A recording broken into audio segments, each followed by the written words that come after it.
আমরা আজকে আলোচনা করব গুনাহমুক্ত জীবন নবম পর্বে। তাহলে বিগত আলোচনা থেকে আমরা বুঝতে পারলাম যে আল্লাহ তাআলা হাসরের ময়দানে বান্দার হাতে আমলনামা দিবে। সন্দেহ আছে? একটু ভাই বলেন, সন্দেহ আছে? আমলনামা আল্লাহ তাআলা দিবেন। তো আল্লাহ তাআলা কুদরতি হাসরের মধ্যে একটা হাওয়া বইয়ে দেবেন, ওই হাওয়াটা বান্দার হাতে হাতে আমলনামা দিয়ে দেবে। কারো আমলনামা কুদরতিভাবে ডান হাতে আসবে, কারো আমলনামা বাম হাতে আসবে। ওই আমলনামার একেবারে প্রথম পৃষ্ঠায় একটা শিরোনাম লেখা থাকবে, কোরআনুল কারীমের আয়াত, ইকরা কিতাবাকা কাফা বিনাফসিকা লিয়াউমা আলাইকা হাসিবা।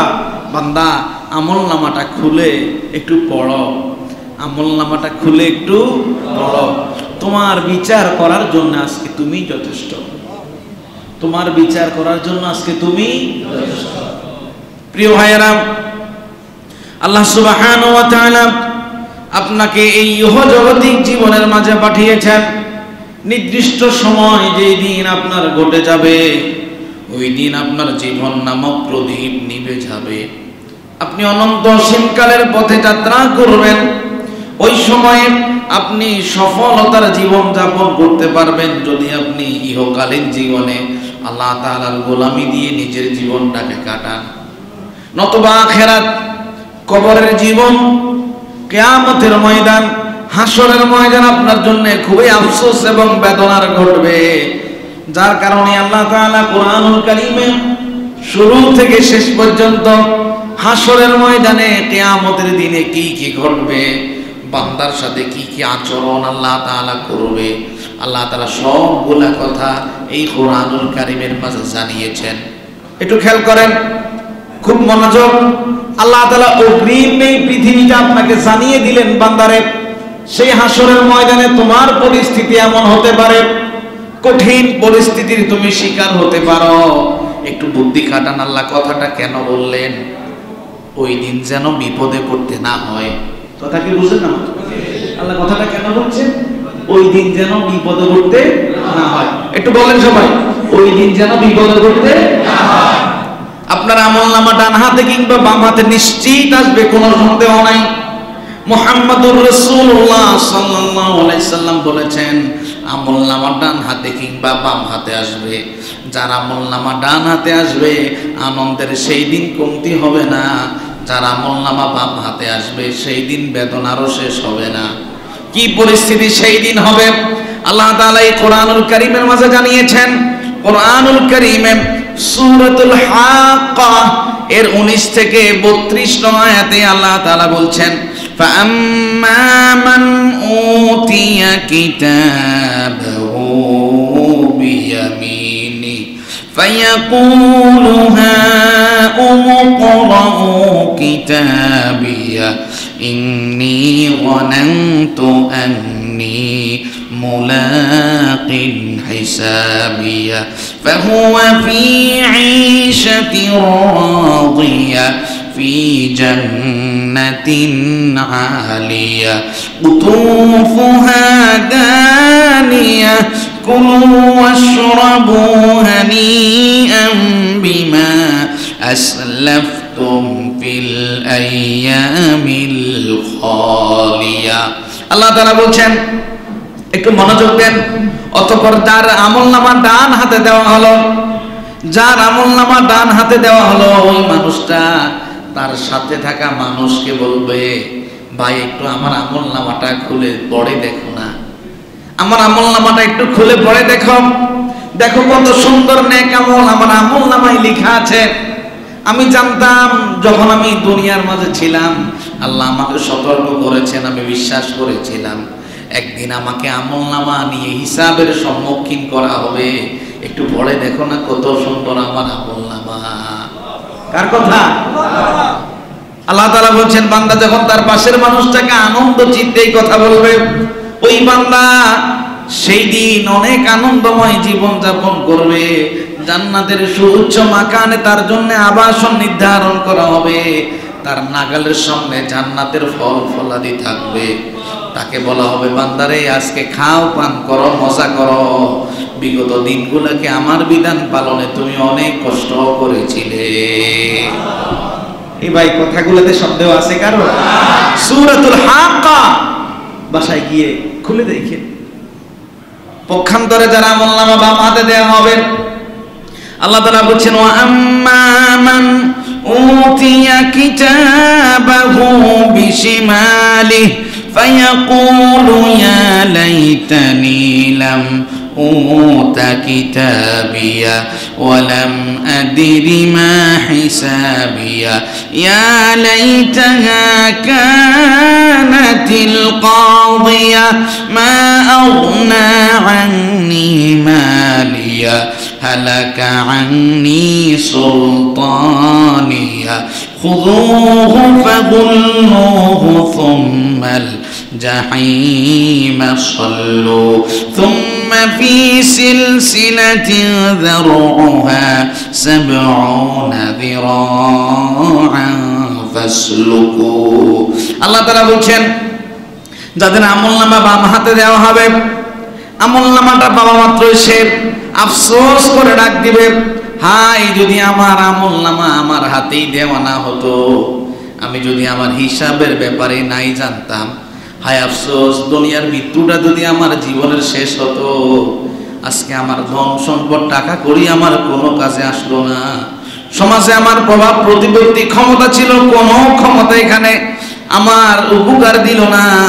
আল্লাহ সাথে সাথে আযাবের ফেরেশতাকে বলবেন এই নাফরমানের গলার মাঝে ফাঁসি পরিয়ে দাও, খুযুহু ফাগুল্লু, এই নাফরমানকে ভালো করে ধরো, গলার মাঝে ফাঁসি লাগাও, তাকে জাহান্নামের মাঝে নিক্ষেপ করো। শুধু নিক্ষেপ করবে না, তার শরীরের মাঝে জাহান্নামের 70 হাত লম্বা শিকল বেঁধে দাও।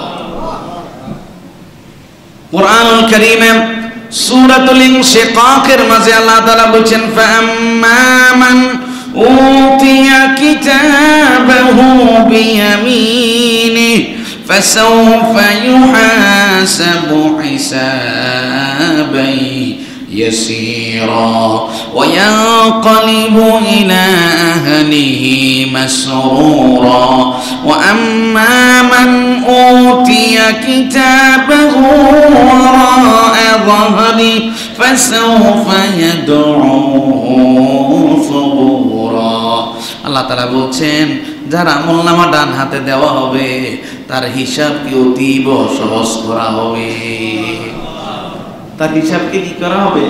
সহজ করা হবে। সে আনন্দ চিত্তে ডান হাতে আমলনামা পেয়ে মনের মাঝে তার এত আনন্দ উৎসাহ উদ্দীপনা জাগ্রত হবে, সে তার পরিবার পরিজনকে হাসরের ময়দানে খুঁজতে থাকবে, আমার মা কোথায়, বাবা কোথায়, ভাই কোথায়, বোন কোথায়, আজকে আমার কত সুন্দর একটা আমলনামা আমার সামনে হাজির হলো। পক্ষান্তরে যারা আমলনামা বাম হাতে দেওয়া হবে, পিছন দিক থেকে দেওয়া হবে, ওই মানুষটা এত আপসেট হয়ে যাবে, এত হতাশাগ্রস্ত হয়ে যাবে, ওই হাসরের ময়দানে ওই বান্দা সেই দিন মৃত্যু কামনা করবে, আল্লাহ আমাকে মওত দাও, আমাকে জীবন দিও না।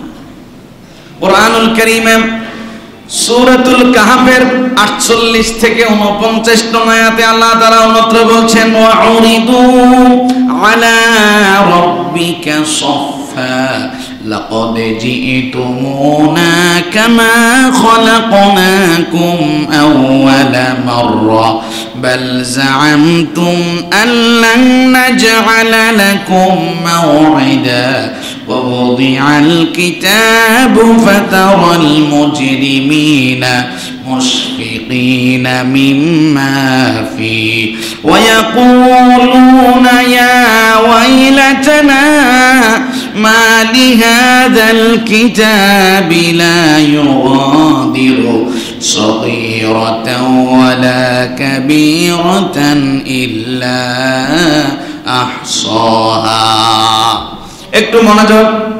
আল্লাহ তাআলা বলছেন সেই কিয়ামতের ময়দানে আমি মানুষদেরকে সারিবদ্ধভাবে দাঁড় করাবো, মানুষরা আমার সামনে কাতারে কাতারে দাঁড়িয়ে থাকবে। ও বান্দা, আমি আল্লাহ তাআলা তোমাকে এমন অবস্থা হাজির করাবো, তোমার মা যেই দিন তোমাকে পেট থেকে জমিনে ফেলে দিয়েছিল, তুমি যেই দিন ভূমিষ্ঠ হয়েছিলে, তোমার গায়ের মাঝে কোনো পোশাক ছিল না, আমি আল্লাহ তাআলা কিয়ামতের ময়দানে তোমাকে ওই অবস্থায় দাঁড় করাবো।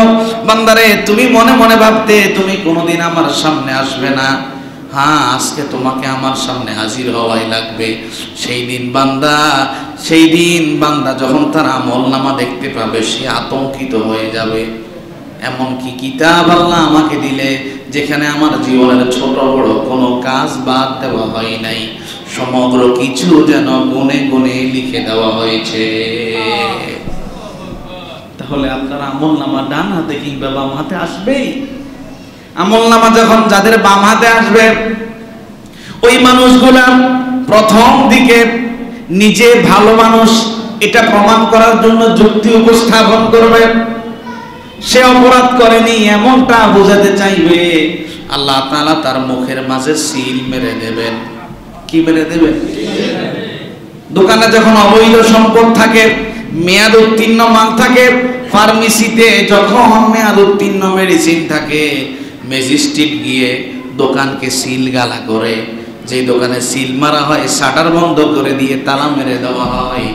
ওই দিন আল্লাহ তাআলা বান্দার জবানের মাঝে তালা মেরে দেবে। বান্দা সেই দিন কথা বলতে পারবে না, তার শরীরের অঙ্গ প্রত্যঙ্গগুলা তার কৃতকর্মের সাক্ষ্য দেওয়া শুরু করে দেবে।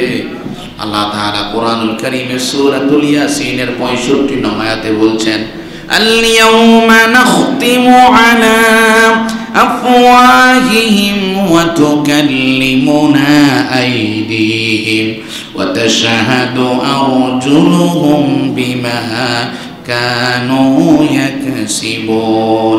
আল্লাহ তাআলা বলছেন সেই দিন আমি বান্দার মুখের মাঝে মোহর মেরে দেব, সিল মেরে দেব। বান্দার হাত, তার পা, তার সমগ্র কৃতকর্মের সাক্ষী দেওয়া শুরু করে দেবে।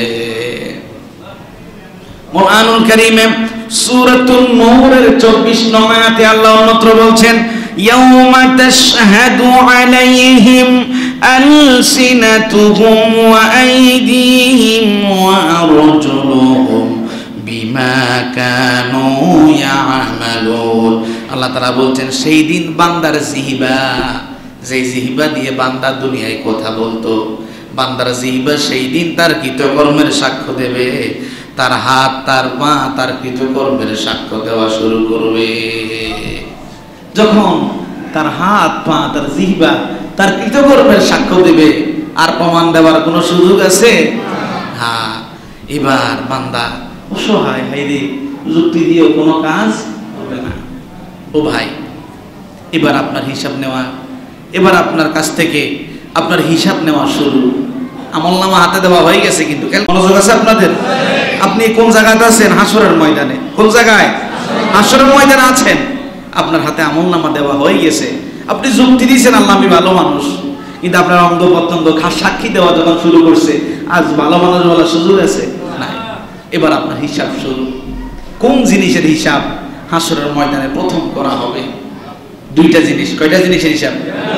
প্রথম হিসাব নেওয়া হবে মুআমালাতের হিসাব। কিসের হিসাব? কথা বলে কিসের হিসাব? মুআমালা, মানে পারস্পরিক সম্পর্কের হিসাব নেওয়া হবে আগে, এরপরে নেওয়া হবে ইবাদতের হিসাব। পারস্পরিক সম্পর্কের হিসাবের ক্ষেত্রে প্রথম হিসাব নেওয়া হবে কে কাকে বিনা অপরাধে হত্যা করেছে, আর ইবাদতের ক্ষেত্রে প্রথম হিসাব নেওয়া হবে কে তার নামাজের ক্ষেত্রে যত্নশীল হয়েছে।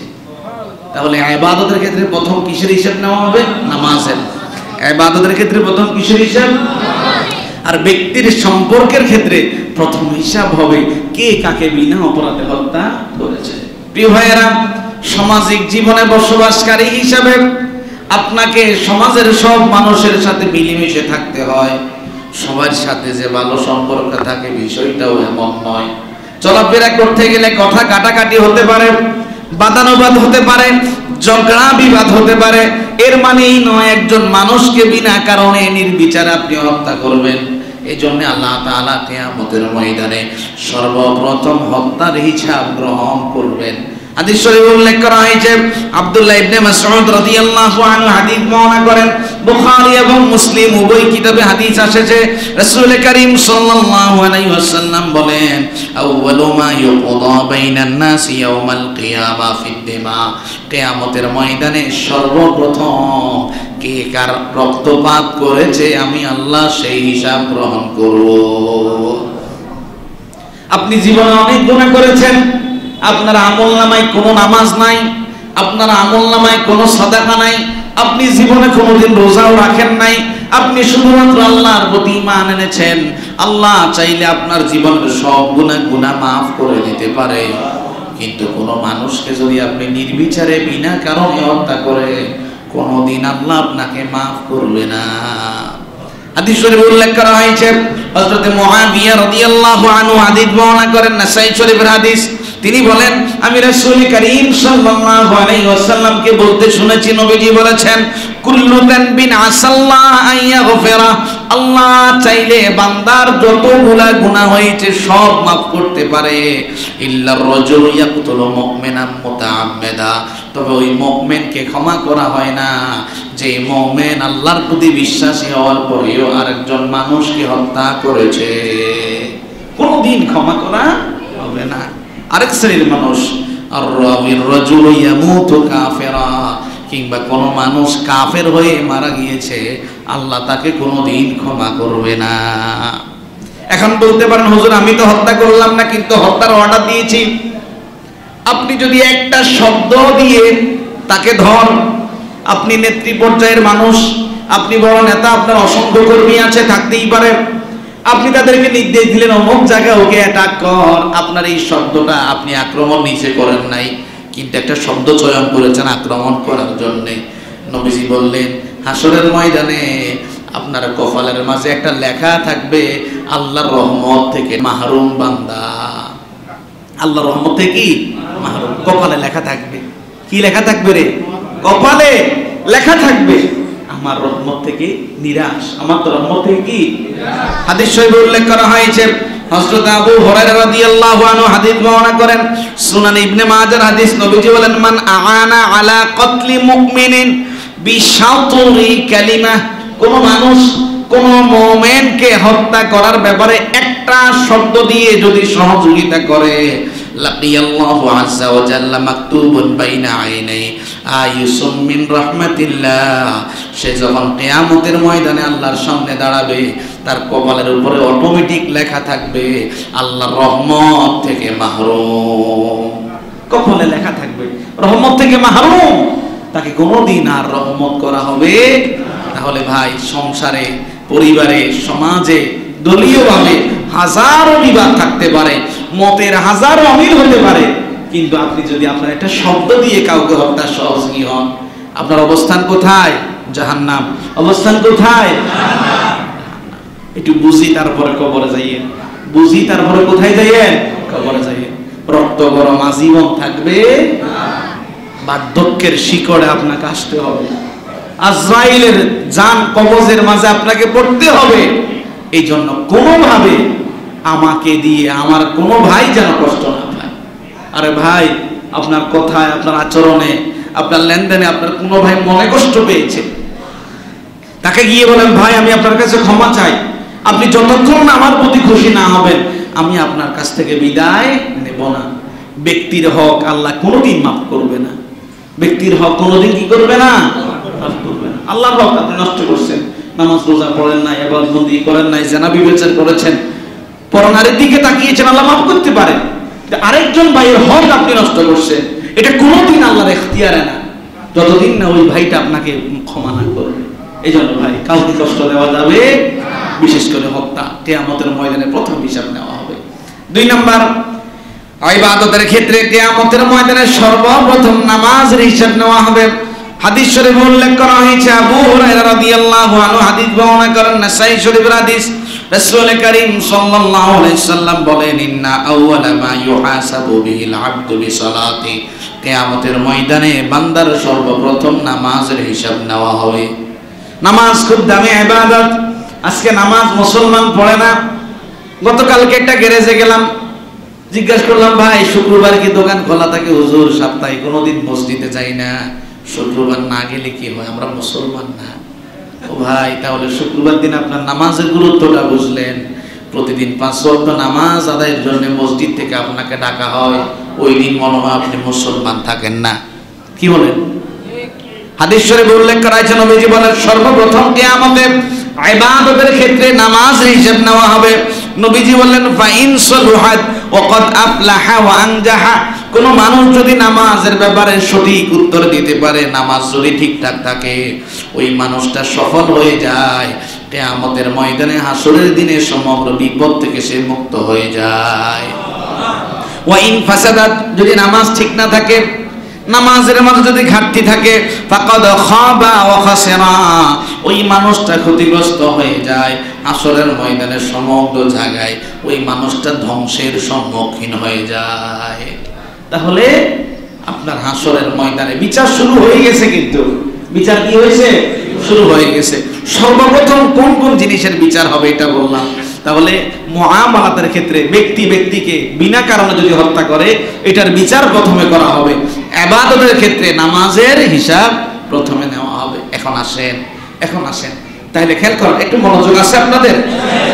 আমলনামা আপনার হাতে আছে, একটু খেয়াল করেন। আমলনামা কোথায়? কথা কয় না। আমলনামা কোথায়?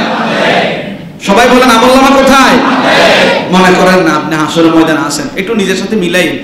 আপনি হাসরের ময়দানে আছেন, আমলনামা আপনার ডান হাতে কিংবা বাম হাতে আছে। এবার বিচার কার্য যেহেতু শুরু হয়ে গেছে, স্টার্ট, এবার আপনারও বিচার হবে, আপনার আমলকে মাপা হবে। কি হবে? কথা কয় না। কি হবে? সবজি দোকানদার সবজি বিক্রি করার জন্য এক পাশে একটা শিল দেয়, আর এক পাশে তার পণ্য তুলে দেয়, উভয় দিকে একটা ব্যালেন্স করে। হাসরের ময়দানে আল্লাহ তাআলা নেকি এবং বদির ব্যালেন্স করবেন। নেক এবং বদ দুইটাকে দুইটা পাল্লায় তুলবেন। আপনার আমলনামা মিজানের পাল্লায় মাপা হবে। আল্লাহ তাআলা কুরআনুল কারীমে সূরাতুল আম্বিয়া এর 47 নং আয়াতে বলছেন, ওয়া নাদাউল মাওয়াজিনাল কিসতা লিয়াউমিল কিয়ামা ফালা তুযলামু নাফসুন শাইআ ওয়া ইন কানা মিসকালা হাববাতিন মিন খারদালিন আতাইনা বিহা ওয়া কাফা বিনা হাসিবিন। আল্লাহ তাআলা বলছেন, সেই হাসরের ময়দানে আমি আল্লাহ তাআলা মিজান স্থাপন করব, পাল্লা স্থাপন করব। সেই দিন আমি আল্লাহ তাআলা কারো প্রতি জুলুম করব না। বান্দা যদি বিন্দু পরিমাণও ভালো কাজ করে থাকে কিংবা খারাপ কাজ করে থাকে, আমি আল্লাহ সেই পাল্লায় তা হাজির করব। বিচার নেওয়ার জন্য আমি আল্লাহ নিজে সেই দিন যথেষ্ট হব। আমি আল্লাহই যথেষ্ট বান্দা কি নেওয়ার জন্য? বিচার নেওয়ার জন্য।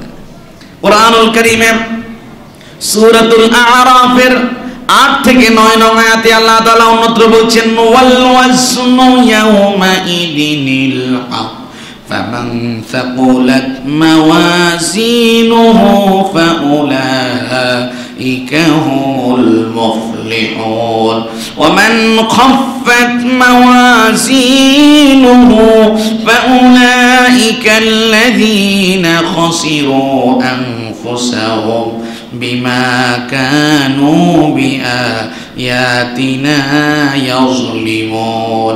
আল্লাহ তাআলা বলছেন, সেই দিন হাসরের ময়দানে আমি সত্যি সত্যি মিজান স্থাপন করব, পাল্লা স্থাপন করব। যাদের নেকির পাল্লা ভারী হয়ে যাবে তারা সেই দিন সফল হয়ে যাবে। যাদের বদির পাল্লা, পাপের পাল্লা ভারী হয়ে যাবে, সেই দিন তারা বড়ই ক্ষতিগ্রস্ত হবে। বড়ই কি হবে? ক্ষতিগ্রস্ত হবে। ও ভাই, হাসরের ময়দানে আপনি উঠলেন, আল্লাহ মিজানের পাল্লা স্থাপন করলো। এখন ধরেন আমি ইমাম সাহেব, আপনি মুয়াজ্জিন সাহেব, আপনি একজন বাবা, আপনি আল্লাহর একজন বান্দা। আপনাকে সেই দিন মিজানের পাল্লার সামনে দাঁড় করানো হবে। বিচার কার? আমার বিচার হচ্ছে। বলেন না, কার বিচার হচ্ছে? আমার বিচার হচ্ছে। সেই দিন বিচার ব্যবস্থা কেমন হবে? রাসূল কারীম সাল্লাল্লাহু আলাইহি সাল্লাম বলেন, কানজুল উম্মান নামক কিতাবে হাদিস আনা হয়েছে, নবীজি বলেন, ইউতা বি ইবনি আদম ইয়াউমাল কিয়ামাহ কিয়ামতের ময়দানে আদম সন্তানকে আল্লাহ তাআলা হাজির করবেন। ফায়ুওয়াক্কাফু বাইনা কাফাতা মিজান, যে ব্যক্তির হিসাব নেওয়া হবে তাকে মিজানের সামনে দাঁড় করানো হবে। ওয়ায়ুওয়াক্কিলু বিহি মালাক, তার সামনে একজন ফেরেশতাকেও নিযুক্ত করা হবে। ফাইন সাকুলা মিজানুহু ইউনাদিল মালাকু বিসাউতিন ইয়াসমাউল খালায়েক, ওই ফেরেশতার কাজ হলো এই মানুষটার নেকির পাল্লা যদি ভারী হয়ে যায়, ওই মানুষটা সফল, এই কথা পুরা হাসরের ময়দানে মানুষদের সামনে উচ্চ আওয়াজে এলান করে দেওয়া। একটু খেয়াল করেন, আমি ইমাম সাহেব যদি আমার হিসাব নেওয়া হয়, পাল্লা ভারী হলে আমার এলান সমগ্র মানুষ সেই দিন শুনবে। সমগ্র মানুষ কি? নবীজি বললেন ফাইন সাকুলা মিজানু, যে ব্যক্তির আমলনামার হিসাব নেওয়া হবে, পাল্লা যদি ভারী হয়, ওই ফেরেশতা চিৎকার করে বলবে সাইদা ফুলান, এই বান্দা সফল হয়ে গিয়েছে, এই বান্দা অনেক সৌভাগ্যবান। লা ইয়াশকা বা'দাহা, আর পরে তাকে কোনোদিন হতভাগ্য ধার করতে হবে না, আর কোনোদিন সে হতভাগ্য হবে না, কোনোদিন সে হতাশার মাঝে আর পড়বে না, হতভাগ্যতার জীবন তার কোনোদিন আসবে না। ওয়াইন খাফফা মিজানুহু, যদি তার পাল্লা, নেকির পাল্লা হালকা হয়ে বদির পাল্লা ভারী হয়ে যায়, ওই ফেরেশতা চিৎকার করে বিশ্ববাসী যারা হাসরের ময়দানে দাঁড়িয়েছে তাদেরকে বলে শাকিয়া ফুলান, এই মানুষটা হতভাগা। এই মানুষটা কি? লা ইয়াসআদু বা'দাহা আবাদা, আর কোনদিন তার কপাল ভালো হবে না, আর কোনদিন সে সুখময় জীবন পাবে না, কষ্ট তার নসিব থেকে আর কোনদিন ছুটে যাবে না। প্রত্যেকটা সামনের পরিস্থিতি সে কষ্টের সম্মুখীন হবে।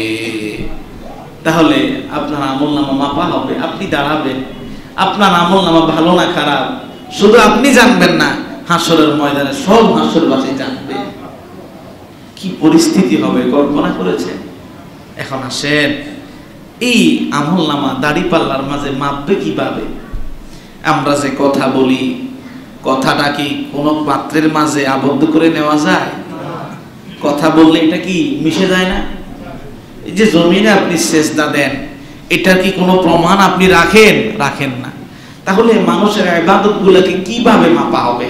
তাফসীর ইবনে কাসিরের মাঝে আল্লামা ইবনে কাসির রাহিমাহুল্লাহ মানুষের আমলনামা মাপার 3টা পদ্ধতি বলেছেন। কয়টা পদ্ধতি? মনোযোগ আছে আপনাদের? কষ্ট হইতেছে? তাফসীর ইবনে কাসিরের মাঝে বলা হয়েছে মানুষের আমলনামা 3 ভাবে মাপা হবে। 1 নাম্বার, আমলকে একটা আকৃতি দেওয়া হবে। 2 নাম্বার, আমলকে একটা বিশাল বড় রেজিস্টার বা খাতাতে পরিণত করা হবে। 2 নাম্বার গেল। 3 নাম্বার, হয়তো মানুষটাকে এই পাল্লার মাঝে মাপা হবে। তাফসীর ইবনে কাসিরের মাঝে উল্লেখ করা হয়েছে। তাহলে প্রথম আকৃতি হলো, প্রথম পদ্ধতি হলো আমলগুলোকে একটা আকৃতি দেওয়া হবে। বান্দা সারা জীবনে যতগুলো নেক আমল করেছে, বদ আমল করেছে, সবগুলোকে একটা আকৃতি দেওয়া হবে। হাদিস শরীফে উল্লেখ করা হয়েছে, হযরত আবু উমামা রাদিয়াল্লাহু আনহু হাদিস বর্ণনা করেন, মুসলিম শরীফের হাদিস। তিনি বলেন, আমি রাসূল করিম সাল্লাল্লাহু আলাইহি ওয়াসাল্লামকে বলতে শুনেছি, নবীজি বলেছেন, ইকরাউ আয-যাহরাইন, তোমরা কোরআনের 2টা জ্যোতিময় সূরা তেলাওয়াত করো। কোরআনের কি সূরা? জ্যোতিময় সূরা, যে সূরা থেকে নূর ছড়ায়। কি ছড়ায়? নূর ছড়ায়। ওই সূরাগুলা কি? নবীজি বলেন, আল বাকারা ওয়া সূরাতু আলে ইমরান। কোরআনের সূরাতুল বাকারা, সূরাতু আলে ইমরান তেলাওয়াত করো। এই সূরাগুলা জ্যোতিময় সূরা। ফা ইন্নাহুমা ইয়াতিয়ানি ইয়াউমাল কিয়ামা কাআন্নাহুমা গামামাতান, কেননা কিয়ামতের ময়দানে এই 2টা সূরা বর্ষাকালে আকাশে যেরকম মেঘ দেখা যায়, মেঘের আকৃতি নিয়ে হাজির হয়ে যাবে। খেয়াল করেন, তাহলে পড়লেন কোরআন শরীফের সূরা, হাসরের ময়দানে এই সূরাগুলা কি আকৃতিতে আসবে? মেঘের আকৃতিতে। আমার কথা কি বুঝলেন আপনারা? কেউ কি ঘুমাচ্ছেন মনে হয়? খুব মনোযোগ।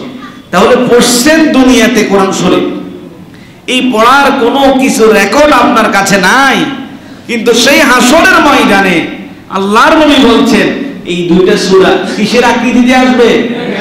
মেঘের আকৃতিতে আসবে। তাহলে বোঝা গেল আমল নামাকে একটা আকৃতি দেওয়া হবে। কি দেওয়া হবে? 2 নাম্বার, ব্যক্তিকে আমলের একটা রেজিস্টার দেওয়া হবে, বড় খাতা। আমরা যেরকম কোন দলিল পত্র লেখার জন্য একটা ভলিউমের মাঝে লিখি, গত কিছুদিন আগে বিশ্ববিদ্যালয়ে এমফিলে ভর্তি হতে গেলাম, যারা পিএইচডি এবং এমফিল করে তাদের নাম সমূহ একটা বড় বইয়ের মাঝে লেখা হয়। আমাদেরকে একটা বিশাল বড় একটা খাতা দিলে, এত মোটা, এই খাতাটা এত বড় দেখে মনে হলো আল্লাহ কিয়ামতের ময়দানে বান্দাকে কত বড় একটা আমলনামা দিবেন। হাদিস শরীফে উল্লেখ করা হয়েছে, হযরত আমর ইবনে আস রাদিয়াল্লাহু আনহু হাদিস বর্ণনা করেন। তিরমিজি, ইবনে মাজাহ 2 কিতাবে হাদিস এসেছে, খেয়াল করেন। আমলকে একটা আকৃতি দেওয়া হবে হাসরের ময়দানে, মিজানের পাল্লায় মাপার জন্য একটা আকৃতি আমলকে দেওয়া হবে। রাসূল কারীম সাল্লাল্লাহু আলাইহি ওয়াসাল্লাম বলেন, ইন্নাল্লাহা সায়ুখাল্লিসু রাজুলাম মিন উম্মতি আলা রুউসিল খালাইক ইয়াউমাল কিয়ামা। কিয়ামতের ময়দানে আল্লাহ তাআলা আমার উম্মতের মধ্য থেকে একজন উম্মতকে সমগ্র হাসরবাসীর সামনে দাঁড় করাবেন। ফায়ানশুরু আলাইহি 99 সিজিল্লা। আল্লাহ তাআলা তাকে 99 খানা আমল নামার খাতা দান করবে। কতখানা? মনোযোগ আছে আপনাদের? অনেকে নিয়ত করে আসছেন, হুজুর আমরা আজকে যাই কম মাগার আমার মুখ দিয়ে কথা বাইর করতে পারবেন না, এমন কেউ আছেন? কথা কয় না কার? কেউ আছেন এমন? তাহলে কয়খানা কিতাব দিবে? সবাই বলেন। 99 খানা কিতাব সেই দিন দেওয়া হবে একজন ব্যক্তিকে। ওই ব্যক্তিটা উম্মতে মুহাম্মাদের একজন, সমগ্র হাসরবাসীর সামনে তাকে দাঁড় করানো হবে। নবীজি বললেন, কুল্লু সিজিল্লিন মিথলা মাদ্দাল বাসার। এক একটা আমলনামার খাতা কত বড়, ব্যক্তি চোখ দিয়ে তাকালে দৃষ্টিসীমা যেখানে শেষ হয়, খাতাও তত বড়। মাপতে পারবেন? এরকম ফিতা পৃথিবীর জন্ম হয়েছে? কত বড় খাতা দেওয়া হবে। নবীজি এরপরে বললেন, সুম্মা ইয়াকুলু, অতঃপর তাকে বলা হবে, মজার বিষয় হলো ওই মানুষটাকে যেই খাতাগুলো দেওয়া হবে, 99টা খাতা আমলনামার, এক একটা খাতার প্রশস্ততা চোখের দৃষ্টি যেখানে গিয়ে শেষ হয় তত বড়। একটা খাতাও তার সওয়াবের খাতা না, সব গুনার খাতা। রাসূল কারীম সাল্লাল্লাহু আলাইহি সাল্লাম বললেন, ওই মানুষটাকে সেই দিন জিজ্ঞাসা করা হবে, আতুনকিরু মান হাদা শাই। বান্দারে তুমি কি কথাগুলো স্বীকার করতে পারবে? আযালামাকা কাতাবাতি আল হাফিজুন। আচ্ছা বান্দা, তোমার প্রতি কি আমার হিসাব রক্ষক ফেরেশতারা জুলুম করেছে নাকি? বান্দারে তুমি কি কোনো এই ব্যাপারে ওযর পেশ করতে পারবে? এই ব্যাপারে তোমার কোনো মতামত আছে কিনা? বান্দা বলবে, লা ইয়া রব, আমার কোনো এই ব্যাপারে মতামত নাই। অপরাধগুলো আমি করেছি, এটা সত্য। রাসূল কারীম সাল্লাল্লাহু আলাইহি সাল্লাম বলবেন, তখন আল্লাহ তাআলা ওই বান্দাকে বলবেন, ইন্না লাকা ইনদানা হাসানা। ও বান্দা, তোমার জন্য আমার কাছে একটা হাসানা আছে। ফা ইন্নাহু লা যুলমা আলাইকাল ইয়াউম। আজকের এই হাসরের ময়দানে আমি কারোর প্রতি জুলুম করব না। রাসূল কারীম সাল্লাল্লাহু আলাইহি সাল্লাম বলেন, ফাতাখরুজু বিতাকা ফিহা আশহাদু আল্লা ইলাহা ইল্লাল্লাহ ওয়া আশহাদু আন্না মুহাম্মাদান আবদুহু ওয়া রাসূলুহু। আল্লাহ ফেরেশতাকে বলবেন, একটা পাতা বের করো, ওই পাতার মাঝে কালিমায়ে শাহাদাত লেখা থাকবে। আল্লাহ তাআলা ফেরেশতাকে বলবেন, ফেরেশতারা আমার বান্দার সামনে এই আমলটা পেশ করো। যখন ওই আমলটা কালিমায়ে শাহাদাতের আমলটা পেশ করানো হবে, আল্লাহ তাআলা বলবেন, ওয়াজনাক, এবার একটু পাল্লা দিয়ে মাপো। তার 99 খানা পাপের আমল এক জায়গায় রাখো, কালিমায়ে শাহাদাতকে এক জায়গায় রাখো। রাসূল কারীম সাল্লাল্লাহু আলাইহি ওয়াসাল্লাম বলেন, বান্দা যখন এই দৃশ্য সচক্ষে দেখতে পাবে, বান্দা বলবে, ইয়া রব, মা হাযিহিল বিতাকা মা হাযিহিস সিজিল্লাত। 99 খানা এত বিশাল বিশাল পাপের খাতাগুলার সামনে একটা পাতায় কি বা ওজন হবে? আল্লাহ বান্দাকে বলবেন, ইন্নাকা লা যুলম। ও বান্দা, আজকে আমি তোমার প্রতি জুলুম করব না। নবীজি বললেন, ফাতুদউ সিজিল্লাত ফি কাফি ওয়াল বিতাকা ফি কাফি। এক পাল্লার মাঝে এবার কালিমায়ে শাহাদাতকে রাখা হবে, আর এক পাল্লার মাঝে 99 খানা পাপের খাতা রাখা হবে। নবীজি বললেন, ফাতাশাতিস সিজিল্লা ওয়া সাকলাতিল বিতাকা। সাথে সাথে ওই কালিমায়ে শাহাদাতের পাল্লা ভারী হয়ে যাবে, তার 99 খানা পাপের পাল্লা হালকা হয়ে যাবে। নবীজি বললেন ফালা ইয়াসকালু মা ইসমিল্লাহি শাই, ওই দিন আল্লাহর নামের উপরে কোনো পাল্লা আর ভারী হবে না। তাহলে খেয়াল করেন, আমল নামাকে একটা আকৃতি দেওয়া হয়েছে। কি দেওয়া হয়েছে? আকৃতি। প্রিয় ভাইরা, 3 নাম্বার, ব্যক্তিকে পাল্লার মাঝে মাপা হবে। ব্যক্তিকে কোথায় মাপা হবে? হাদিস শরীফে উল্লেখ করা হয়েছে, হযরত আবু হুরায়রা রাদিয়াল্লাহু আনহু হাদিস বর্ণনা করেন, রাসূল কারীম সাল্লাল্লাহু আলাইহি ওয়াসাল্লাম বলেন, লা ইয়াতির রাজুলুল আযীমুস সামীনু ইয়াওমাল কিয়ামাহ, কিয়ামতের ময়দানে, হাসরের দিনে অসংখ্য মোটা তাজা হৃষ্টপুষ্ট শরীর নিয়ে কিছু মানুষ উঠবে। লা ইয়াজিনু ইনদাল্লাহি জানাহা বাউদা, মিজানের পাল্লায় যখন তাদেরকে রাখা হবে, তাদের ওজন মাছির ডানার চাইতেও হালকা হবে। তার মানে কি বুঝলেন? আপনাকেও পাল্লায় তোলা হবে, আপনাকেও পাল্লা কি করা হবে? তোলা হবে।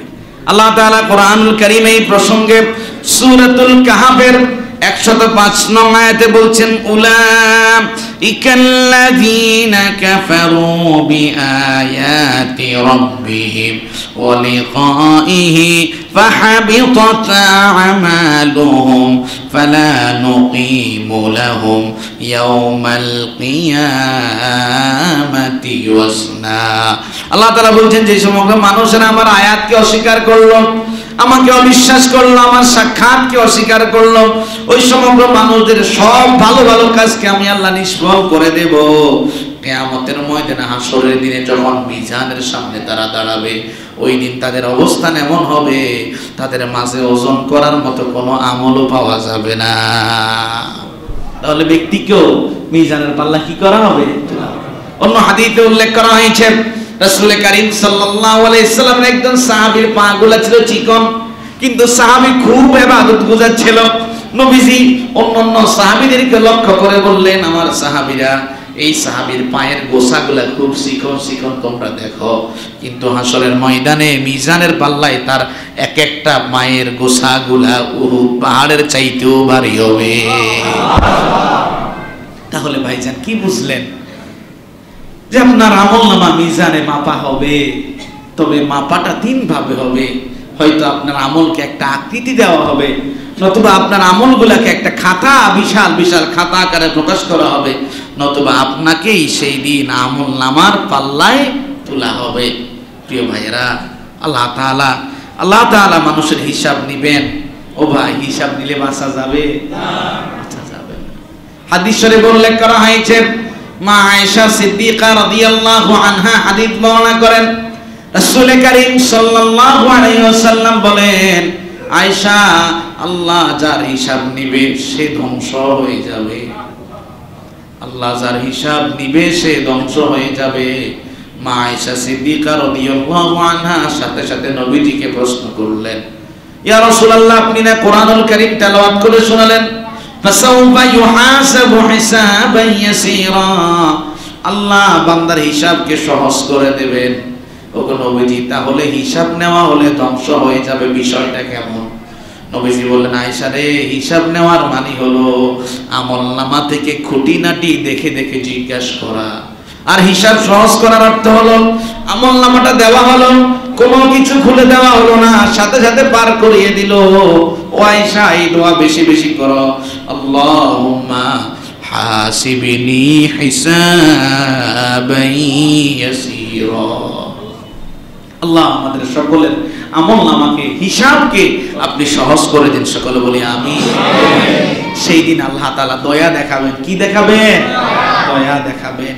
হাদিস শরীফে উল্লেখ করা হয়েছে, হযরত আবু হুরায়রা রাদিয়াল্লাহু আনহু হাদিস বর্ণনা করেন, মুসলিম শরীফের হাদিস, রাসূল কারীম সাল্লাল্লাহু আলাইহি ওয়াসাল্লাম বলেন, ইন্না লিল্লাহি মিআতু রাহমা, আল্লাহ তাআলার কাছে 100টা রহমত আছে। কয়টা রহমত? কথা কয় না, কয়টা রহমত?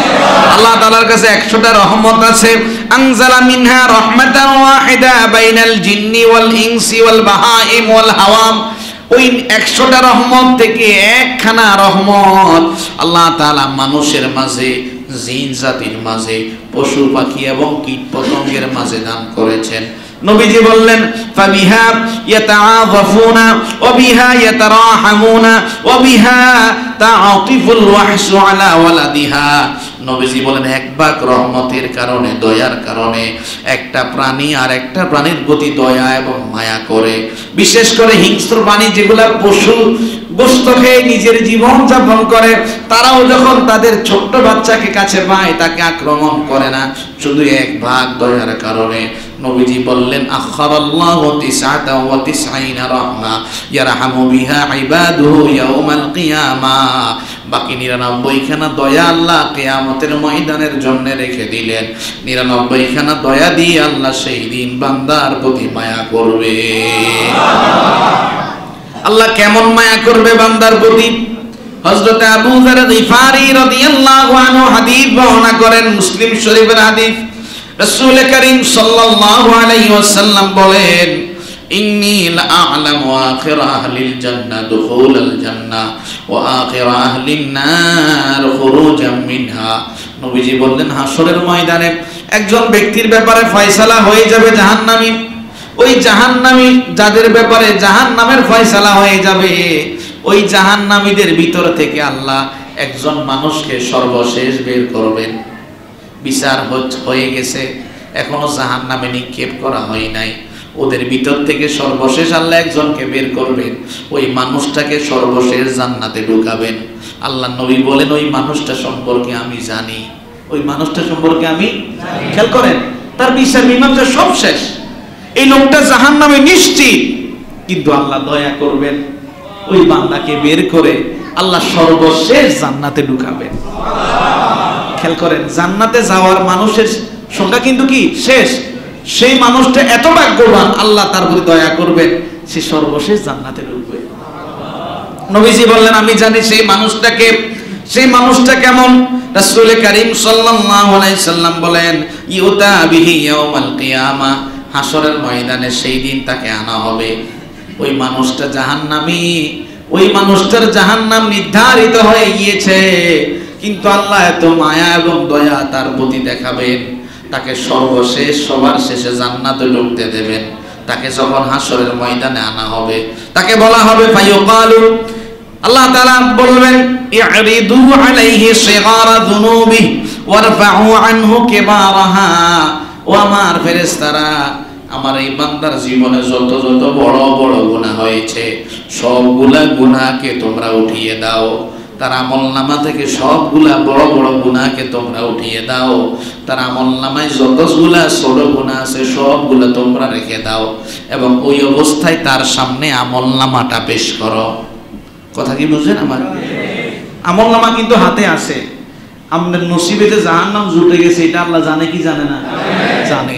তাহলে আল্লাহ তাআলা আপনার প্রতি কত মায়া করবেন, ফেরেশতাদেরকে বলবেন আমার বান্দার আমলনামা থেকে বড় গুনাহসমূহ উঠাই দাও, ছোট গুনাহসমূহ রেখে দাও।